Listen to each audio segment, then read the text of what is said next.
பெரியோர்களே, நடைபெற இருக்கிற தேர்தலில் திராவிட முன்னேற்ற கழகத்தினுடைய தலைமையில் அமைந்திருக்கிற மதச்சார்பற்ற ஜனநாயக சக்திகளின் முற்போக்கு அணி வேட்பாளர்களுக்கு நீங்கள் வாக்களிக்க வேண்டும் என்று வேண்டுவதற்காகத்தான் டெல்லியிலிருந்து நான் வந்திருக்கிறேன்.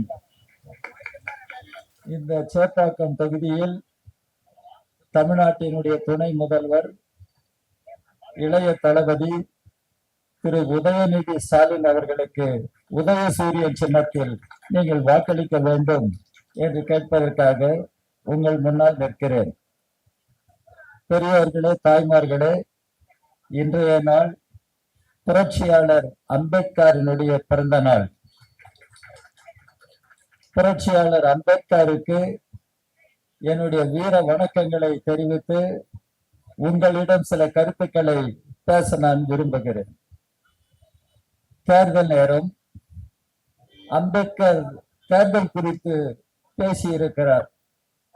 அம்பேத்கர் குறிப்பிட்டிருக்கிறார், வயது வந்த ஒரு குடிமகன், ஒரு நபர், ஒரு வாக்கு, ஒரு மதிப்பு என்று பேசியிருக்கிறார். 1 person 1 vote 1 value என்று பேசியிருக்கிறார். ஏழை பணக்காரன் என்கிற பாகுபாடு இல்லாமல், ஆண் பெண் என்ற பாகுபாடு இல்லாமல், இந்து முஸ்லிம் என்று பாகுபாடு இல்லாமல் எல்லா குடிமக்களுக்கும் வாக்குரிமை, ஒவ்வொருவருக்கும் ஒரு வாக்கு. வயது இப்போது 18 வயது ஆனால் வாக்குரிமை இருக்கிறது. ஒவ்வொரு வாக்கும் ஒரே மதிப்பை கொண்டிருக்கிறது. ஆனால் ஒவ்வொரு குடிமகனும் ஒரே மதிப்பை கொண்டதில்லை. அடானி, அம்பானி போன்ற பெருமுதலாளிகளுக்கும் ஒரு வாக்குதான். இங்கே முன்னால் இருக்கிற உங்களுக்கும் ஒரு வாக்குதான். இந்த ஒரு வாக்கு ஒரே மதிப்பை கொண்டதுதான். ஆனால் அடானிக்கும் உங்களுக்கும் ஒரு மதிப்பு இல்லை. அடானி, அம்பானி உலகத்தினுடைய மிகப்பெரிய பணக்காரர்கள் பட்டியலில் இடம்பெற்றிருப்பவர்கள். நீங்கள் எந்த பட்டியலில் இடம்பெற்றிருக்கிறீர்கள்? நீங்கள் எண்ணி பார்க்க வேண்டும். இதைதான் அம்பேத்கர் சொன்னார். அரசியல் சமத்துவம் மட்டும் போதாது, சமுதாய ரீதியான சமூக சமத்துவம் வேண்டும். சமூக சமத்துவம் இந்தியாவில் நிலைநிறுத்தப்பட வேண்டும். ஜாதி கட்டமைப்பு தகர்க்கப்பட வேண்டும். மத வேறுபாடுகள் கூடாது. எல்லாரும் எல்லாமும் பெற வேண்டும். எல்லாரும் சமமாக, சரிநிகர் சமமாக வாழ வேண்டும். எல்லோருக்கும் ஒரே மதிப்பு, ஒரே மரியாதை தான். இதைதான் அம்பேத்கர் திரும்ப திரும்ப வலியுறுத்தினார். அரசியல் சட்டத்தினுடைய பிதாமகன் டாக்டர் அம்பேத்கர் அந்த அரசியல் சட்டத்தில் சொல்லுகிற போது எல்லா குடிமக்களுக்கும் கண்ணியமாக, மரியாதையாக வாழ்வதற்கான உரிமை இருக்க வேண்டும். Right to live with dignity என்று அம்பேத்கர் பேசினார். Right to live with dignity. அந்த right to live with dignity இன்றைக்கு எல்லா மக்களுக்கும் கிடைக்கவில்லை. அதை அடைவதற்கான போராட்டம் தான் நடந்து கொண்டிருக்கிறது. இந்த தமிழ்நாடு பெரியாருடைய மண். இந்த தமிழ்நாடு சமூக சமத்துவத்திற்காக போராடி கொண்டிருக்கிற மண் இந்த தமிழ்நாடு. இந்த தமிழ்நாட்டில் இன்றைக்கு நாம் என்ன கேட்கிறோம்?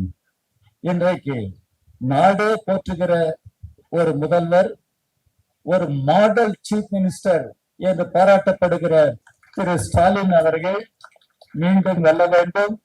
அவருடைய நல்லாட்சி தொடர வேண்டும். அதற்கான முறையில் நீங்கள் வாக்களிக்க வேண்டும் என்றுதான் இந்த நாளில் நான் உங்களை கேட்க விரும்புகிறேன். டாக்டர் அம்பேத்கர் பல அரிய உண்மைகளை எடுத்து சொல்லி இருக்கிறார். இந்த பகுதியை நான் நன்கு அறிவேன். நான் தமிழ்நாட்டை சார்ந்தவன். நான் டெல்லியில் இருந்தாலும் தமிழ்நாட்டை சார்ந்தவன். பாலாற்றங்கரையில் ஒரு சின்னஞ்சிறு கிராமத்தில் பிறந்து அந்த கிராமத்தின் முதல் பட்டதாரியாக வளர்ந்து இன்றைக்கு அகில இந்திய அரசியலில் நான் கட்சியினுடைய பொதுச் செயலாளராக இருக்கிறேன். எனவே நான் இந்த பகுதியை நான் அறிவேன். டாக்டர் அம்பேத்கர் அரசியல் சட்டத்தை உருவாக்குகிற பொழுது அவர் மீது பெரும் நிர்பந்தம் கொண்டு வரப்பட்டது. பெரும் நிர்பந்தம்.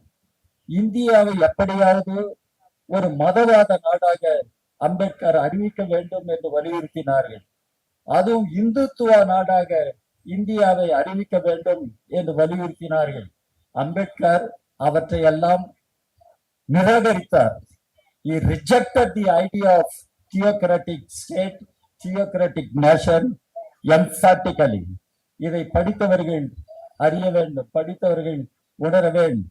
அதனால்தான் நம்முடைய அரசியல் சட்டம் தொடங்குகிற பொழுதே we the people of India என்றுதான் தொடங்குகிறது. படித்தவர்களுக்கு தெரியும். அரசியல் சட்டத்தின் preamble முகவுரை we the people of India என்று தொடங்குகிறது. we the Hindus என்று தொடங்கவில்லை, we the Muslims என்று தொடங்கவில்லை, we the Sikhs என்று தொடங்கவில்லை, we the Jains என்று தொடங்கவில்லை, we the people of India. That's what Ambedkar said. இதான் அம்பேத்கர் ஒரு புரட்சியாளர் என்பதற்கு ஒரு அடையாளம். இந்திய மக்களாகிய நாம், இந்தியா என்பது ஒரு மதச்சார்பற்ற ஜனநாயக குடியரசாக இருக்க வேண்டும், அந்த ஜனநாயக குடியரசு காப்பாற்றப்பட வேண்டும் என்பதை வலியுறுத்தியவர் புரட்சியாளர் அம்பேத்கர். இங்கே பாஜக இன்றைக்கு தேர்தல் அறிக்கையை வெளியிட்டிருக்கிறார். பாரதிய ஜனதா கட்சி, பாரதிய ஜனதா கட்சியினுடைய தேர்தல் அறிக்கையில் எதையோ சொல்லி இருக்கிறார்கள். ஆனால் அவர்கள் வலியுறுத்துவது என்பது தமிழ்நாட்டை ஒரு மத ரீதியான ஒரு மாநிலமாக மாற்ற வேண்டும், இங்கே மதங்களுக்கிடையே மோதலை உருவாக்க வேண்டும், ஜாதிகளுக்கிடையே மோதலை உருவாக்க வேண்டும், தமிழ்நாட்டை ஒரு கலவர பூமியாக மாற்ற வேண்டும் என்பதுதான் அந்த தேர்தல் அறிக்கையில் அவர்கள் உள்ளார்ந்த முறையில் சொல்லுவது என்பதை நீங்கள் தெரிந்து கொள்ள வேண்டும். இதை நான் குறிப்பிடுவது காரணம், இந்துக்கள் முஸ்லிம்கள் எல்லோரும் கலந்து வாழுகிற பகுதி இந்த சேப்பாக்கம். ஆனால் மதத்தின் பெயரால் கலவரம் நடைபெறுவதில்லை. மக்கள் ஒருவர் நேசித்து அன்போடு பழகி நல்லிணக்கத்தோடு வாழ்ந்து வருகிற ஒரு பகுதி. ஆனால் பாரதிய ஜனதா கட்சி இந்த மத நல்லிணக்கத்தை சிதைக்க வேண்டும் என்று சொல்லுகிறது. காந்தி அவர்கள் கொல்லப்பட்டார். காந்தி கொல்லப்பட்டதற்கு யார் காரணம் என்பது நீங்கள் எல்லாம் அறிவீர்கள். காந்தியை கொன்றவனை மிகப்பெரிய தேசபக்தன் என்று அறிவிக்க வேண்டும் என்று சொல்லுவது யார் என்பதும் உங்களுக்கு தெரியும். ஆனால் காந்தியடிகள் என்னதான் கேட்டார்? ஈஸ்வர் அல்லா தேரே நாம் சப்கோ சன்மதி தே பகவான்.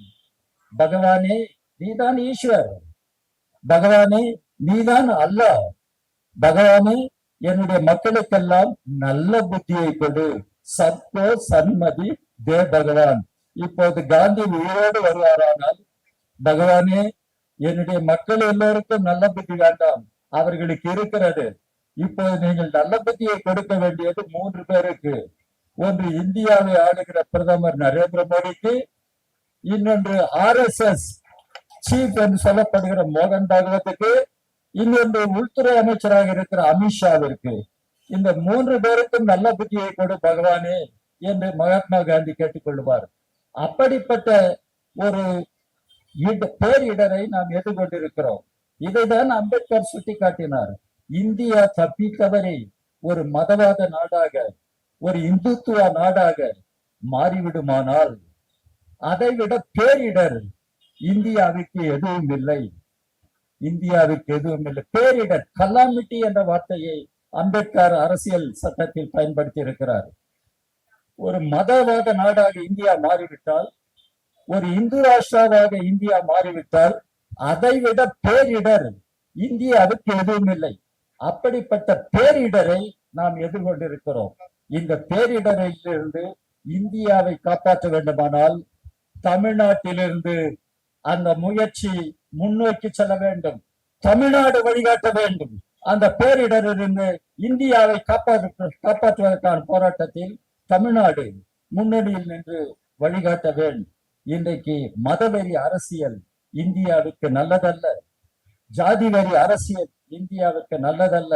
எல்லாரும் எல்லாமும் பெற்று இங்கு இல்லாத நிலை ஏற்பட்டு எல்லோரும் ஒரு கண்ணியமான வாழ்க்கையை வாழுகிற சூழலை உருவாக்க வேண்டும். இன்றைக்கு தமிழ்நாட்டை ஆளுகிற நம்முடைய ஸ்டாலின் அவர்கள் இன்றைக்கு எல்லாரும் வெல்வோம், எல்லாரும் வெல்வோம் என்றுதான் இன்றைக்கு பேசிக் கொண்டிருக்கிறார். அதனுடைய உண்மையை, நேர்மையை நாம் புரிந்து கொள்ள வேண்டும். திராவிட மாடல் என்று பேசுகிறார். அந்த திராவிட மாடலை நீங்கள் சரியாக புரிந்து கொள்ள வேண்டும். ஏனென்றால் நரேந்திர மோடி குஜராத்தினுடைய முதலமைச்சராக இருந்திருக்கிறார். அமித்ஷா அப்போது குஜராத்தில் இருந்திருக்கிறார். அவர்கள் எல்லாம் குஜராத் மாடல் என்று பேசினார்கள். அந்த குஜராத் மாடல் எப்படிப்பட்டது என்பதை சென்னை மாநகரத்தில் நான் சொல்ல விரும்புகிறேன். குஜராத் மாடல் என்று அவர்கள் சொன்னார்கள். நரேந்திர மோடி அமெரிக்காவுக்கு போனார். அங்கே அமெரிக்காவினுடைய அதிபர் டொனால்ட் ட்ரம்ப் ஹவுடி மோடி என்று ஒரு நிகழ்ச்சியை ஏற்பாடு செய்தார். மோடியை போற்றி புகழ்ந்து பேசினார். அவர் திரும்பி வந்த பின்னர் மோடி தன்னுடைய நன்றி கடனை செலுத்துவதற்காக நமஸ்தே ட்ரம்ப் என்ற ஒரு நிகழ்ச்சியை அகமதாபாத்தில் தொடங்கினார், நடத்தினார். அந்த நமஸ்தே மோடி, இந்த நமஸ்தே டொனால்ட் ட்ரம்ப் என்று அவர் நடத்திய நிகழ்ச்சிக்கு டொனால்ட் ட்ரம்ப் வந்தபோது அகமதாபாத்தில் ஏழை மக்கள் வாழுகிற குடியிருப்புகள், ஸ்லம்ஸ் என்று சொல்லப்படுகிற சேரி பகுதிகள், ஏழைகள் வாழுகிற பகுதிகளை டொனால்ட் ட்ரம்ப் பார்த்துவிடக் கூடாது என்பதற்காக அந்த பகுதியை மூடி மறைத்தார்கள். தடுப்புகளை ஏற்படுத்தி அந்த பகுதிகளை மூடி மறைத்தார்கள். நான் இப்போது கேட்கிறேன், mister Modi, you come to Tamil Nadu, நீங்கள் தமிழ்நாட்டுக்கு வந்து பாருங்கள். இந்த தமிழ்நாட்டு மக்கள் எப்படி வாழுகிறார்கள் என்பதை நீங்கள் புரிந்து கொள்வீர்கள். இன்றைக்கு தமிழ்நாடு எல்லா மாநிலங்களையும் ஒப்பிடுகிற போது முன்னணியில் இருக்கிற ஒரு மாநிலமாக இருக்கிறது. கல்வி வளர்ச்சி என்றால், மருத்துவ வசதிகள் என்று சொன்னால், குடியிருப்பு உரிமைகள் என்று சொன்னால் தமிழ்நாடு ஒரு முன்னணி மாநிலமாக இருக்கிறது. மிஸ்டர் மோடி பேசுகிறார், டபுள் என்ஜின் கவர்மெண்ட் இந்தியாவிற்கு தேவை, தமிழ்நாட்டிற்கு தேவை. What do you mean by double engine government? Mister Modi, நீங்கள் கேட்க வேண்டும். மோடி, இன்றைக்கு டபுள் என்ஜின் கவர்மெண்ட் என்று பேசினால் உத்தரப்பிரதேசத்தில் என்ன நடக்கிறது? உத்தரப்பிரதேசத்தில் பெண்களுக்கு பாதுகாப்பு இருக்கிறதா? தலித் மக்களுக்கு பாதுகாப்பு இருக்கிறதா? ஆதிவாசி பழங்குடி மக்களுக்கு பாதுகாப்பு இருக்கிறதா? உத்தரப்பிரதேசத்தில் என்ன நடைபெறுகிறது? ஜாதியின் பெயரால், மதத்தின் பெயரால் கலவரங்கள் இங்கும் அங்குமாக நடந்து கொண்டே இருக்கின்றன. டபுள் என்ஜின் சர்க்கார் உத்தரப்பிரதேசத்தில் என்ன சாதித்திருக்கிறது? அல்லது மத்திய பிரதேசத்தில் என்ன சாதித்திருக்கிறது? நீங்கள் கேட்க வேண்டும். இன்றைக்கு மோடி வாக்குறுதிகளை அள்ளி வீசுகிறார். ஆனால் 2 வாக்குறுதிகளை நீங்கள் கேட்க வேண்டும். மிஸ்டர் மோடி, நீங்கள் பிரதமர் ஆனவுடன் என்ன சொன்னீர்கள்? கருப்பு பணம் கையகப்படுத்தப்படும். கருப்பு பணத்தை நான் பிடிப்பேன். கருப்பு பணத்தை பிடித்து ஒவ்வொரு குடிமகனுடைய அக்கவுண்டிலும் 15 லட்சம் ரூபாயை நான் செலுத்துவேன்.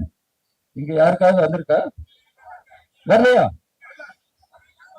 15 ரூபாய் லாபம். பிஜேபியை நீங்கள் கேட்க வேண்டும். பிரதமர் கொடுத்த வாக்குறுதி என்ன? 15 ரூபாய் கூட வரவில்லை. 15 லட்சம் எங்கே இருக்கிறது? அது யாருக்கு கொடுக்கப்பட்டது? யாரிடம் போய் சேர்ந்திருக்கிறது? நீங்கள் கேட்க வேண்டும். இதே மோடி தான் இன்னொன்று சொன்னார். இதே மோடி ஒவ்வொரு ஆண்டும் 2 கோடி வேலை வாய்ப்புகள், இப்போது 10 ஆண்டுகள் பேர் ஓடிவிட்டன. 20 கோடி வேலை வாய்ப்புகள் இந்தியாவில் உருவாக்கப்பட்டிருக்க வேண்டும்.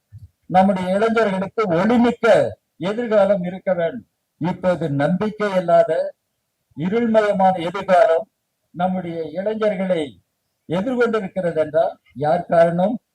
மோடி 2 கோடி வேலை வாய்ப்புகள் உருவாக்கப்பட்டிருக்கின்றனவா?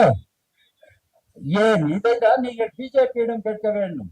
மோடியினுடைய வாக்குறுதிகள் என்ன ஆயிற்று? 2 கோடி வேலை வாய்ப்புகள், 15 லட்சம் கருப்பு பணத்திலிருந்து ஒவ்வொரு குடிமகனுக்கும் இன்றைக்கு பணம் எங்கே போனது? என்ன ஆனது?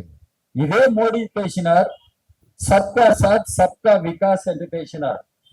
எல்லோருக்குமான அரசு, எல்லோருக்குமான திட்டம். ஆனால் நடைமுறையில் மோடி அரசாங்கம் அடானி, அம்பானி போன்ற பெரு முதலாளிகளின் அரசாங்கமாக இருக்கிறது. மோடி அரசாங்கம் உழைக்கக்கூடிய மக்களுக்கு எதிரான அரசாங்கமாக இருக்கிறது. ஃபார்மல், இன்ஃபார்மல் செக்டார் என்று எடுத்துக்கொண்டாலும் தொழிலாளர்களின் நலனுக்கு எதிரான ஒரு ஆட்சியை தான் மோடி அங்கே செய்து கொண்டிருக்கிறார். இதை நீங்கள் புரிந்து கொள்ள வேண்டும். விவசாயிகளுக்கு விரோதமான ஆட்சியை தான் மோடி இன்றைக்கு நடத்தி கொண்டிருக்கிறார். பாவம் விவசாயிகள் எம்எஸ்பி மினிமம் சப்போர்ட் பிரைஸ் என்று கேட்டுக்கொண்டிருக்கிறார்கள். அதை ஒப்புக்கொண்ட மோடி அந்த உறுதிமொழியை நிறைவேற்றவில்லை. எனவே மோடி அரசாங்கம் மக்கள் விரோத அரசாங்கம் என்பதை சென்னை மக்கள் புரிந்து கொள்ள வேண்டும். அதை தான் இங்கே தமிழ்நாட்டில் அப்படி ஒரு நிலைமையை உருவாக்க வேண்டும் என்று பாஜக விரும்புகிறது.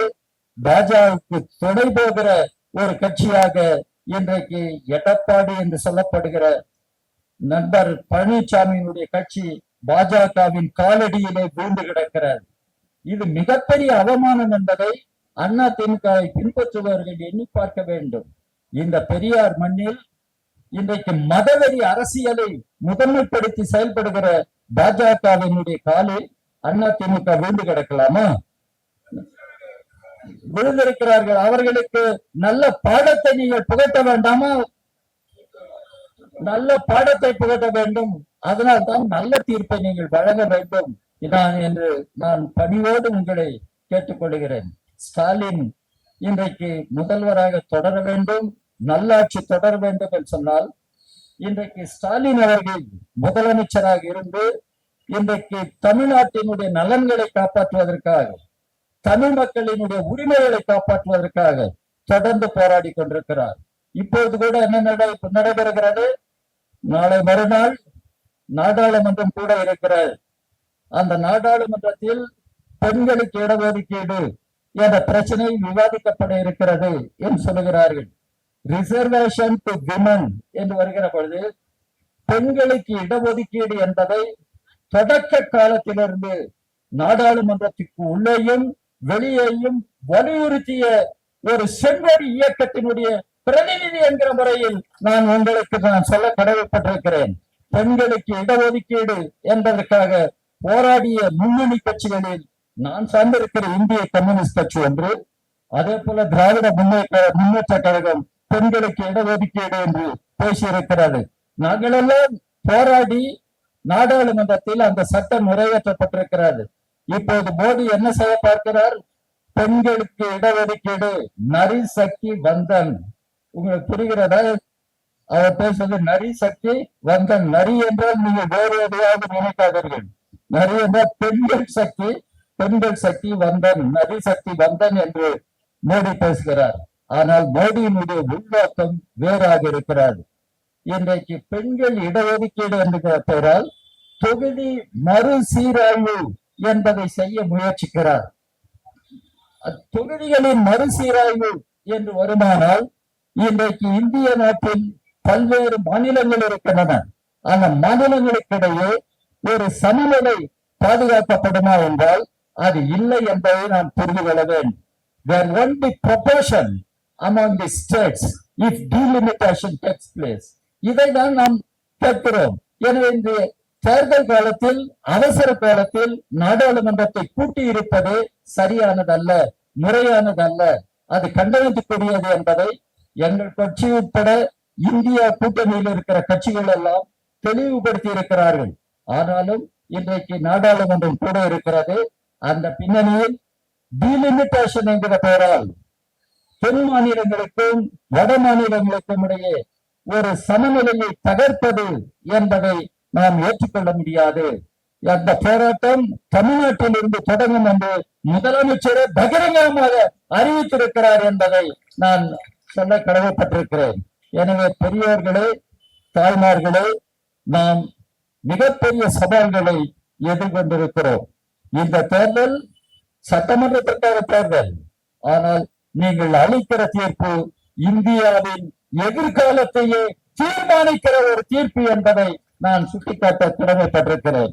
அதனால்தான் திராவிட முன்னேற்ற கழகத்தின் தலைமையில் அமைந்திருக்கிற மதச்சார்பற்ற ஜனநாயக சக்திகளின் முற்போக்கு அணியை நீங்கள் ஆதரிக்க வேண்டும். இந்த தொகுதியில் உதயசூரியன் சின்னத்தில் நீங்கள் வாக்களிக்க வேண்டும் என்றுதான் பணியோடு உங்களை கேட்டுக்கொள்கிறேன். இந்த தேர்தல் வரலாற்று முக்கியத்துவம் வாய்ந்த தேர்தல். இந்த தேர்தலில் ஸ்டாலின் அவர்கள் முதல்வராக தொடரட்டும். தமிழ்நாட்டில் நல்லாட்சி தொடரட்டும் என்று உங்களை நான் பணிவோடு கேட்டுக்கொள்கிறேன். உங்களை பணிவோடு கேட்டுக்கொள்கிறேன். நீங்கள் பாஜகவை சார்ந்தவர்களை நீங்கள் விவாதத்திற்கு அழைத்து பேசலாம். இங்கே பியூஷ் கோயல் என்ற ஒரு அமைச்சர் வந்திருக்கிறார். அவர்தான் தமிழ்நாட்டில் பொறுப்பு என்று சொல்கிறார்கள். அவர் என்ன பேசுகிறார் என்று தெரியாமல் பேசிக் கொண்டிருக்கிறார். டிஎம்கே ரூல் தமிழ்நாடு என்று பேசுகிறார். Mister Goyal, you go and see what is happening in Uttar Pradesh, or go and see what is happening in Gujarat. Who is ruining Uttar Pradesh or Gujarat? இங்கே தமிழ்நாட்டிற்கு வந்து ஏதோ திமுக ஆட்சிதான் தமிழ்நாட்டை நாசமாக்கி கொண்டிருக்கிறது என்று ஆதாரம் இல்லாமல் அவதூறுகளை அள்ளி வீசுவதை மிஸ்டர் கோயல் நிறுத்திக் கொள்ள வேண்டும். பிஜேபி பொய்களை பேசுவதை நிறுத்திக் கொள்ள வேண்டும். பிஜேபி ஒரு மதவெறி அரசியலை முன்னெடுத்து செல்லுகிற ஒரு பாசிஸ்ட் சக்தி என்பதை நாம் புரிந்து கொள்ள வேண்டும். BJP is a fascist force and RSS is a fascist organization. நான் பாசிசம் என்று சொல்லுகிற பொழுது இங்க இருக்கிற சென்னை மாநகர மக்களுக்கு தெரிந்திருக்க வேண்டும். இன்றைக்கு நாடாளுமன்றத்தையே முடக்கி இன்றைக்கு பாசிஸ்ட் எதேச்சாதிகாரத்தை சர்வாதிகாரத்தை நிலைநிறுத்தியவன் ஹிட்லர் ஜெர்மனியில். அப்படிப்பட்ட ஒரு சூழல் இன்றைக்கு இந்தியாவிலும் உருவாகிற இந்த காலகட்டத்தில் தான் தமிழ்நாட்டில் தேர்தல் நடைபெறுகிறது. உங்களை எல்லாம் நான் பணியோடு கேட்டுக்கொள்கிறேன். இந்திய ஜனநாயகத்தை நாம் காப்பாற்ற வேண்டும். இந்திய அரசியல் சட்டத்தை காப்பாற்ற வேண்டும். இப்போது இந்தியா கூட்டணி என்று பேசுகிறார்கள். இந்த இந்தியா கூட்டணி தொடங்கப்பட்ட பொழுது திரு ஸ்டாலின் அவர்கள் அந்த தொடக்க கூட்டத்திலேயே பங்கு பெற்றவர். அந்த தொடக்க கூட்டத்தில் நானும் பங்கு பெற்றிருக்கிறேன். அந்த தொடக்க கூட்டத்தில் மதச்சார்பற்ற ஜனநாயக கட்சிகள் தலைவர்கள் எல்லாம் ஒன்று சேர்ந்து ஒரு பெரும் முழக்கத்தை முன்வைத்தார்கள். இன்றைக்கு இந்தியா காப்பாற்றப்பட வேண்டும். அதுக்கு என்ன செய்வது? தேஷ் பச்சோ பிஜேபி ஹட்டோ. இந்தியாவை நாட்டை காப்பாற்றுவோம், பிஜேபியை அகற்றுவோம். தேஷ் பச்சோ பிஜேபி ஹட்டோ. இதுதான் அன்றைக்கு வைக்கப்பட்ட முழக்கம். இந்தியா கூட்டணி என்ற பெயர் வந்ததற்கு திரு ஸ்டாலின் அவர்கள் ஒரு காரணம். அந்த இரண்டாவது கூட்டத்தில் இந்தியா கூட்டணி என்ற பெயர் வைக்கப்பட வேண்டும் என்று வருகிற பொழுது அதை ஏற்றுக்கொண்டு ஆதரவித்தவர் திரு ஸ்டாலின். அவரோடு நான் இருந்திருக்கிறேன். எனவே இன்றைக்கு அகில இந்திய அளவில் மதச்சார்பற்ற ஜனநாயக சக்திகளின் ஒற்றுமையை இன்றைக்கு உருவாக்குவதற்கும் உறுதிப்படுத்துவதற்கும் முன்னணியில் நின்று செயல்படுவர் திரு ஸ்டாலின் என்பதை நாம் பெருமையோடு சுட்டிக்காட்ட வேண்டும். அவருடைய ஆட்சி இன்றைக்கு மாநிலத்தின் உரிமைகளுக்காக தொடர்ந்து போராடுகிறது. நம்முடைய மாநிலத்தின் நலன்களுக்காக தொடர்ந்து போராடுகிறது. உங்களுக்கெல்லாம் தெரியும், சென்னை மாநகரத்தில் வாழ்கிற மக்கள் நீங்கள் தெரிந்து கொள்ள வேண்டும். NEP 2020 என்று ஒன்று இருக்கிறது. நேஷனல் எஜுகேஷன் பாலிசி 2020 என்று. அந்த நேஷனல் எஜுகேஷன் பாலிசியினுடைய குறிக்கோள்கள் என்ன என்பதை நீங்கள் அறிந்திருக்க வேண்டும். ஒன்று, NEP-யை செயல்படுத்தி கல்வியை வணிகமயமாக்க வேண்டும், கமர்ஷியலைசேஷன் ஆஃப் எஜுகேஷன் வர வேண்டும் என்று சொல்வது. இன்னொன்று, கல்வி இன்றைக்கு மாநில பட்டியலில் இருந்து எடுக்கப்பட்டு ஒன்றிய அரசின் கையில் அது போக வேண்டும். கல்வியை இன்றைக்கு மையப்படுத்திக் கொள்ள வேண்டும் என்று பாஜக துடிக்கிறார். இதைதான் சென்ட்ரலைசேஷன் ஆஃப் எஜுகேஷன் சொல்லுகிறோம். மூன்றாவது, கல்வியை மதவாத கல்வியாக மாற்ற வேண்டும், கம்யூனலைசேஷன் ஆஃப் எஜுகேஷன் ஆக வேண்டும் என்று NEP 2020 பேசுகிறார். அது நிறைவேற்றப்படவில்லை. ஆனால் அவர்கள் சொல்வதற்கு காரணம், ஹிந்தியை நீங்கள் ஏற்றுக்கொள்ள வேண்டும், ஹிந்தியை ஏற்றுக்கொள்ள வேண்டும். அந்த இந்தி மொழியை இன்றைக்கு லேர்னிங் லாங்குவேஜாக ஏற்றுக்கொள்ளவில்லை. ஆனால் உங்களுக்கான நிதியை நாங்கள் தரமாட்டோம். இதுதான் ஒன்றிய அரசு சொல்லுகிறார். இதைதான் டாக்டர் அம்பேத்கர் குறிப்பிட்டார். India, that is Bharat, that is union of states. இந்திய நாடு என்பது மாநிலங்களினுடைய ஒன்றியம். இந்திய அரசு என்பது மாநிலங்களின் ஒன்றிய அரசே தவிர அது எதேச்சாதிகார அரசு அல்ல. மோடியினுடைய சர்வாதிகார அரசாக அது இருக்க முடியாது. இதைதான் அம்பேத்கருடைய அரசியல் சட்டம் விளக்குகிறது. இதைதான் திரு ஸ்டாலின் அவர்கள் இப்பொழுது கேட்கிறார். தமிழ்நாட்டிற்கு சேர வேண்டிய நிதியை நீங்கள் ஏன் தர மறுக்கிறீர்கள்? நாம் பிச்சை எடுக்கவில்லை. Tamil Nadu doesn't want to beg from Narendra Modi. Tamil Nadu has a right to get its due share. இதைதான் நாம் இன்றைக்கு சொல்லிக் கொண்டிருக்கிறோம். தமிழ்நாட்டிற்கு தன்னுடைய உரிமை தொகையாக பெறுவதற்கு அதற்கு உரிமை இருக்கிறது. நாம் வரி செலுத்துகிறோம். அந்த வரியில் தமிழ்நாட்டிற்கு வேண்டிய பங்கினை திரும்ப பெற வேண்டும் என்று நாம் கேட்டுக் கொண்டிருக்கிறோம். இதைதான் திரு ஸ்டாலின் அவர்கள் இன்றைக்கு செய்து கொண்டிருக்கிறார். எனவே திரு ஸ்டாலின் அவர்களுடைய இந்த நல்லாட்சி தொடர வேண்டும் என்று இந்திய கம்யூனிஸ்ட் கட்சியினுடைய சார்பில் நாங்கள் உங்களை பணியோடு கேட்டுக் கொள்கிறோம். இந்த தொகுதியில் இளைய தளபதி உதயநிதி ஸ்டாலின் அவர்களுக்கு நீங்கள் உதயசூரியன் சின்னத்தில் வாக்களிக்க வேண்டும் என்று கேட்டுக் கொள்கிறோம். இன்றைக்கு காலத்தின் ஒரு அவமானம் எடப்பாடி பழனிசாமி பிஜேபியினுடைய காலிலே விழுந்து கிடக்கிறார். தமிழ்நாட்டை கைவிட்டு தமிழ்நாட்டு மக்களுக்கு துரோகம் இழைத்து அதிமுக இப்படி செயல்படுவதை தமிழ்நாடு வரலாறு, தமிழ்நாட்டு மக்கள் என்றைக்கும் மன்னிக்க மாட்டார்கள் என்பதை திரு எடப்பாடி பழனிசாமிக்கு நீங்கள் உணர்த்த வேண்டும். எனவே நடைபெற இருக்கிற தேர்தலில் திமுக தலைமையில் அமைந்திருக்கிற திரு ஸ்டாலின் அவர்கள் தலைமையில் அமைந்திருக்கிற மதச்சார்பற்ற ஜனநாயக சக்திகளின் முற்போக்கு அணியை நீங்கள் ஆதரிக்க வேண்டும். இங்கே உதயசூரியன் சின்னத்தில் நீங்கள் வாக்களிக்க வேண்டும். தமிழ்நாட்டில் நல்லாட்சி தொடர வேண்டும் என்பதற்காக நல்ல தீர்ப்பை நீங்கள் வழங்க வேண்டும் என்று இந்த நேரத்தில் உங்களை பணிவோடு கேட்டு விடைபெறுகிறேன். நன்றி, வணக்கம்.